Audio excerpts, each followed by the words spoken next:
And so the friendship begins.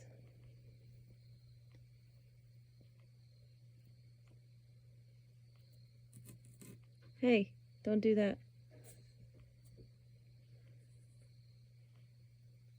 So it's a week. We've had her a week, and it took a week to get them. Oh my goodness. Where she was basically locked in the bathroom, and they were. After 3 days, we let them see each other face to face, and it did not go well. Then we just put her back in the bathroom. I watched some videos, watched how you're supposed to feed them both at the same time on either side of the door, so I was doing that, which is supposed to associate a good thing with being by her by the door.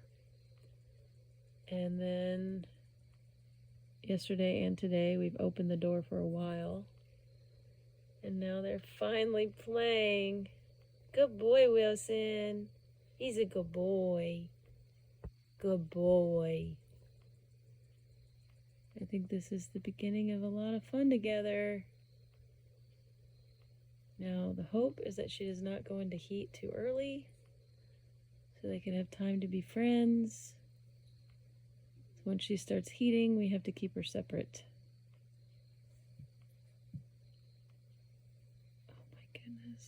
You have no idea how happy this makes me. I was actually a little worried that he wouldn't come around. Good boy, Wilson.